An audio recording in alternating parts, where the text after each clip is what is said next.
10 million is a very big number. It really is. And possibly bigger than you realised, the number of pensioners who are set to lose their winter fuel payment. I am generally in favour of universal benefits. Sadiq Khan explains it well when he justifies his decision to roll out free school meals to every primary school child in London. There's something nice about universal benefits. The idea that people who don't need something get something is easily turned into a negative, but it's actually a positive. It's a weird endorsement of equality, social equality, isn't it? And yet, if money is tight, then giving money from that pot to people who really don't need it becomes ever more questionable and arguably ever more wrong. So I think that subscribe. If I have an opinion on this, it would be that it's probably right to means test the winter fuel payment, but I think the government have got this wrong. But I am very susceptible to the argument that they shouldn't really have taken it away from anybody. When Rachel Reeves justifies the removal of pension credits, although it fell to Ed Miliband to do it this morning, the removal of help with your fuel bills for everybody not in receipt of a pension credit, because of the mess that they have inherited, the economic mess that they have inherited, there was a little bit of me that went, "Oh, really? Really?" And I don't know. I'm going to look at the principles of this, the ethics of this, and also the reality of it. The question of whether we, who aren't affected by it, how we feel about the experiences, the situation of the people who are affected by it. But that's a little side order. Okay, let's park that now. How can we help pensioners who are entitled to it but don't realise get it? Okay, that's your starter for 10. But it is 9 minutes after 10. And the question I really want to ask, there's two questions really that I want to ask. The first is this the fairest way to do it? So the pension credit threshold, right, is means testing. You qualify for the pension credit according to what your income is. And if your income is below a certain level, you get the pension credit. And therefore, if you get the pension credit, then you get the winter fuel payment as well.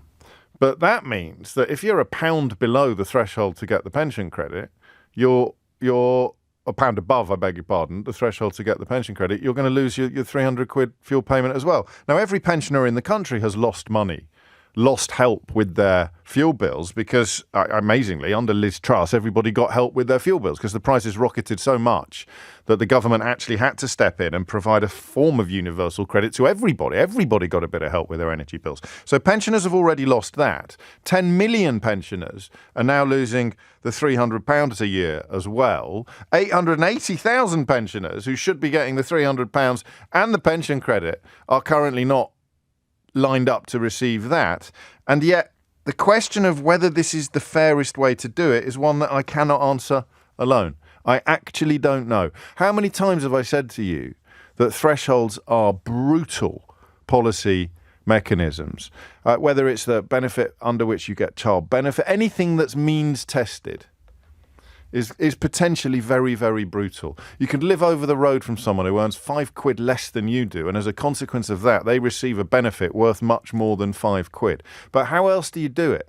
I presume it would be too complicated to do it on a sliding scale. We still reel, or I do, from the discovery live on air of warm banks a couple of years ago. I still, of all the moments that I've spent with you in the morning and felt the metaphorical shovel smack me in the back of the head as I sit here in the studio, getting my head around the existence of and necessity of warm banks was one of the maddest moments I think I've ever spent in the studio. I say, they what? They do what?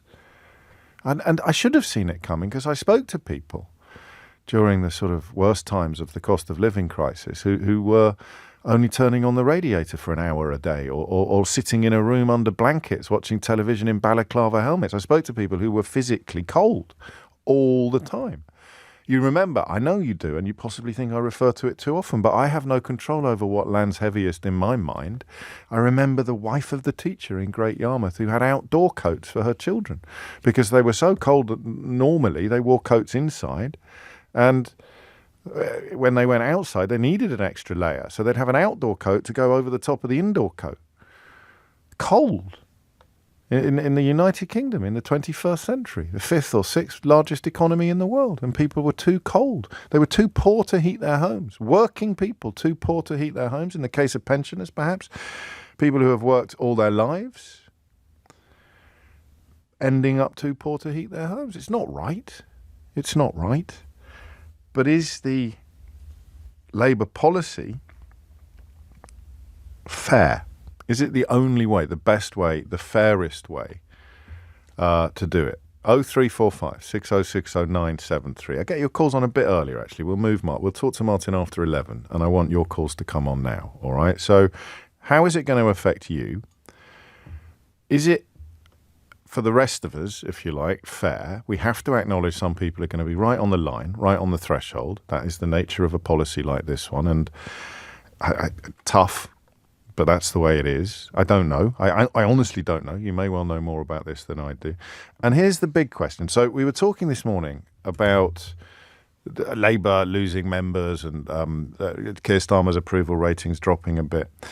And one of my colleagues said to me, do you think they'll be bothered by that? And I said, I don't think they're going to be bothered by anything in this field until about 2027, 2028. They've got a whopping great majority. It can barely be nibbled at by election results. There's highly, highly, highly unlikely prospects of anyone challenging Keir Starmer's leadership anytime soon. The right-wing media is currently struggling hugely to make anything land on them. Pay rises for public sector workers, they desperately try to sort of portray as unions holding the government to ransom. But, I'm all for pay rises for public sector workers. I'm all for pay rises for train drivers. The people who are at the forefront of austerity are the people who are going to need the most help now, or not even help. They're just a fair wage for a fair day's work. So on it goes. But the one thing that I think if I was Keir Starmer I'd be keeping a very close eye on is this: the winter fuel payment, the removal of financial support for old age pensioners. You can use the language, can't you? And I want your final answer to the question. The final question that I want you to answer today is how politically pungent do you think this policy is? So everyone can get involved. There's people directly affected by the change. There are people with informed opinions about the fairness of the change, the fundamental fairness stroke necessity of the change. And finally, the question of political pungency. How politically significant do you think this will be? Because when you pick the pocket of 10 million pensioners, you are taking an enormous political risk. And I want to know whether you think that this marks, because I am beginning to, does this mark the first big misstep of Keir Starmer's Labour government? I sat online the other day because my mum doesn't have internet access either, James. No. So I did it online and I went on and I tried to get her pension credit. Everything I've tried to apply for her, she is literally just over the threshold. Right, pennies over the threshold. Pennies over the threshold, but she's out. She's already can't afford to fund herself. And, because, yourself, food, everything's went up. Yeah. So even shopping for her now is nearly double what it was. But her funds haven't. And all our wee neighbours and folk round about it, and lots of people where I live as well, they pay their rent or they pay their mortgage or whatever, and that's all they've got. They don't have savings. They don't have any other income. No, you've nailed it. You've absolutely crystallised the constituency that's going to be hit hardest by this. And they're going to die. And do you know the thing is, they're going to be taken into the NHS ill, hypothermia, lack of nutrition. And that's just going to add to the burden that's already the way the country is. It's a crazy scheme. It puts a slightly different complexion on the question of whether or not this is the only, it's going to hurt some people, but the question of whether or not this is the only way to do it. This is, if you accept the necessity of saving money, then this is the only way to do it, is a question I feel uncomfortable asking now, having heard about Isabel's plight. Final question for you, Lesley, is how politically pungent do you think it is?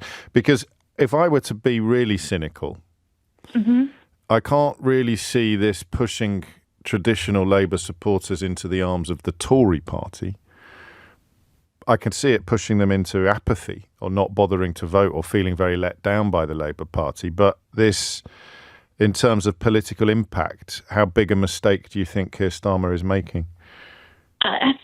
Well, what I'll say to you is, I'll say it as quickly as I possibly can. My dad was a strong Labour man. I was brought up in a Labour, and life was good when I was growing up. I'm 56, and life was good when the Labour were in the last time, and everything. The country ran really well. So actually, up in Scotland, I've been an SNP voter on and off, but this time I went back to Labour because that's where my roots are. I remember growing up, life was good with Labour, and as I say, I was brought up that way. And when Labour get back in, I was so overjoyed. I thought maybe they'll turn the country around. They're going to have one hell of a mess to clean up because nobody's really been in charge of anything for 14 years properly. And I thought maybe they'll do it and they'll do it right. And I still get faith that they can turn it around, James, but this is a bad move. This is not a good move, and I don't know what they're thinking about doing this, because it'll turn an awful lot of people, not against them, but be very, very wary of them. And they certainly won't turn them to the Tories, because you'd need to have a foolish. That's why I worry about the cynicism behind some of the calculations here, Lesley. But you've made a brilliant case, and if it is going to be politically pungent for the Labour Party, for the Labour Party supporters listening to this programme, you've just made it more pungent than it was before with your beautiful, a brilliant explanation of exactly how this is going to affect people like your mum, the lovely Isabel.